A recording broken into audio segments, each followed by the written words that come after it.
হঠাৎ করেই বদলে গেল সব সমীকরণ।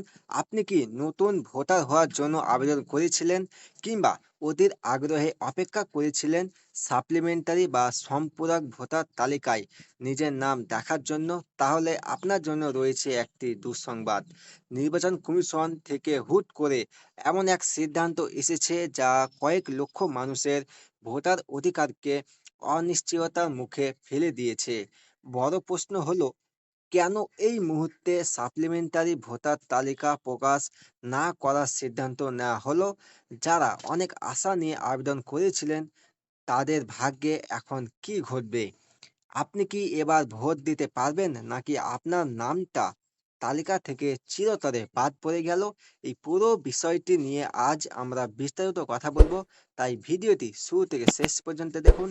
তোমরা যদি আমার চ্যানেলে নতুন হয়ে থাকো, চ্যানেলটিকে সাবস্ক্রাইব করে পাশে থাকা বেল আইকনটি অন করে রাখুন। ভিডিওটি ফেসবুক পেজটি দেখলে পেজটিকে ফলো করতে ভুলবেন না। চলুন ভিডিওটি শুরু করা যাক।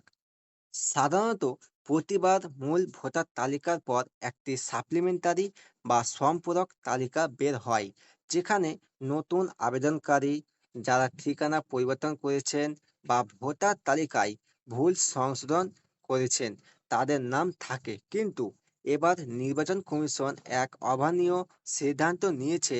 কোনো সাপ্লিমেন্টারি ভোটার তালিকা আর বের হচ্ছে না।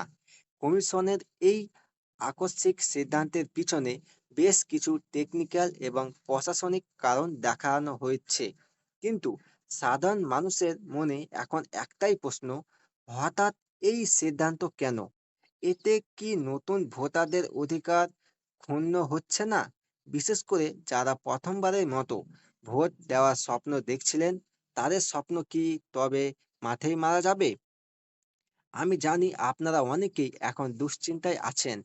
আপনাদের কাছে আমার একটি প্রশ্ন: এই যে শেষ মুহূর্তে এসে সাপ্লিমেন্টারি তালিকা বাতিল করা হলো, এটাকে কি আপনি সঠিক সিদ্ধান্ত বলে মনে করেন? আপনার এলাকায় এমন কতজন আছেন যারা নতুন ভোটার হওয়ার আবেদন করেও এখন তালিকায় নাম না থাকার ভয়ে আছেন? নির্বাচন কমিশনের কি উচিত ছিল না এই ধরনের সংবেদনশীল সিদ্ধান্তটি আরও আগে পরিষ্কার করা? আপনাদের মতামত অবশ্যই নিচে কমেন্ট বক্সে লিখে জানান। আপনাদের প্রতিটি কমেন্ট আমাদের এই ভিডিওটিকে আরও বড় প্রতিস্বরে তুলে ধরতে সাহায্য করবে। সাপ্লিমেন্টারি তালিকা নিয়ে এই জটিলতা আসলে কোন দিকে মোড় নেয়, সেটাই এখন দেখার বিষয়। তবে আপনারা যারা এই সমস্যার মুখে পড়েছেন, তারা দমে না গিয়ে দ্রুত আপনার স্থানীয় নির্বাচন অফিসে যোগাযোগ করে বর্তমান অবস্থা সম্পর্কে নিশ্চিত হন। ভিডিওটি গুরুত্বপূর্ণ মনে হলে এখনই সবার সাথে শেয়ার করুন, কারণ এই তথ্যটি অনেকের জানা প্রয়োজন। আর এই ধরনের ব্রেকিং আপডেট এবং বিশ্লেষণ সবার আগে পেতে আমাদের চ্যানেলটি সাবস্ক্রাইব করে বেল আইকনটি চেপে রাখুন। আজ এখানেই শেষ করছি, দেখা হবে পরের ভিডিওতে। সুস্থ থাকুন, ভালো থাকুন।